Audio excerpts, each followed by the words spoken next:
Let's do something that we haven't done in a while, and that is talk some UB Bulls basketball. Now, unfortunately, I wish I was sitting here right now telling you that they were going to the big dance once again, but unfortunately, the Bulls fell just a little bit short. But that's why I'm here. Earlier in the season, I had been calling for Jim Whitesell's head on my Twitter account. I had been very adamant that Jim Whitesell was not the guy. Very adamant. I put several tweets out there that I really believed that he was not the guy that the Bulls needed to succeed Nate Oates. Nate Oates is obviously a fantastic coach. He had two of the best seasons in UB history. And I just didn't think, based on previous winning that he had, previous experience that Jim Whitesell had, that he wasn't going to be the coach that the Bulls needed. And in the beginning of the season, he had a very, very up and down season. He has a ton of talent on this team. Several high 3-star, 4-star guys on the UB Bulls roster right now. And I just thought that he wasn't doing a great job. But I think it's important, as a person who is going to sit here and give you my opinion, to let you know when I am wrong. These are the tweets right here that I'm talking about. I was very, very adamant that Jim Whitesell was not the guy. He was just barely over 500 as a head coach in NCAA in Division I. And based on his previous head coaching experience, I just didn't think he was the guy.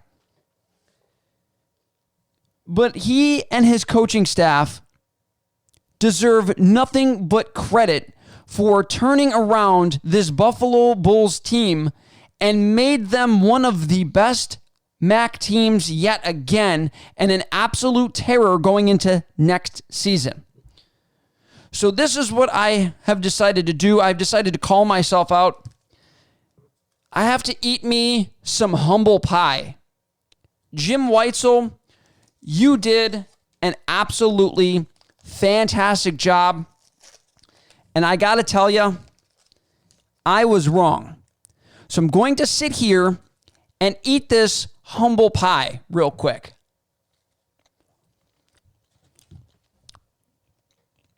That's the best tasting pie that I've had in a long time. I love being wrong. I love being wrong. I'm going to put in a comparison for you guys. This is Jim Whitesell's first two seasons against Nate Oates' first two seasons at UB. Jim Whitesell, 2 years, 56 games played. His record is 36-20 as a head coach. He has a winning percentage of a .643. And he is 23-12 in the MAC conference. In conference play, he's 23-12. Now you go over to Nate Oates. Nate Oates had 67 games played in his first two seasons. He was 37-30 and had just a .55 winning percentage, slightly over 500. And in the Mid-American Conference play, he was 21-15.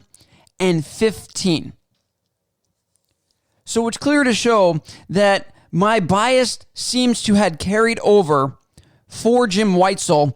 He was my least favorite coaching candidate for UB when they were going on their national coaching search. But it is clear now that I was very, very wrong about Jim Whitesell, at least to this point. If he can continue to keep this ball rolling, he has almost all of his starters back. The only starter he does not have back for next season is Javon Graves, and that is going to be a huge hole that they have to fill, but they still have Laquel Hardnett, Josh Mballa, Ronaldo Segu, if you want to know his whole name, Ronaldo Segu, and Janathan Williams. All three of these guys are mid to high star 3 and 4-star prospects that were coming into the NCAA. Two of these guys were transfers, Josh Mballa and Laquel Hardnett. Two of these guys were here when Jim Whitesell got the job. They came in as freshmen under Nate Oates, and they continued to stay in Buffalo because Jim Whitesell got the job. That is how much they respected Jim Whitesell, and he has proved that they made a smart decision. They played in the MAC tournament game. They made a fantastic run towards the end of the season. They won 11-3 in their last 14 games. They were number one in the MAC in total offense and total points scored. They had 82.3 points scored, and they outscored their opponent by over 10 points per game, as their average opponent's score was just 72.2 points. So it's clear that Jim Whitesell is doing, and his staff is doing something right. If they can recruit well, UB has a real chance to win the MAC conference next year and go dancing. One of the other things that the Bulls did, which is absolutely astounding, is they led the nation, not the MAC conference, the nation in rebounding. 43.8 rebounds per game. Tons of offensive rebounds led by Josh Mbala. The guy's an absolute stud. He is developing a little bit more of an outside game. He is showing his incredible athleticism. Same with LaQuell Hardnett. He is developing a little bit more of an outside game. Also, you don't want these guys shooting a ton from the outside, but they have developed a little bit more, making them just that much more dangerous.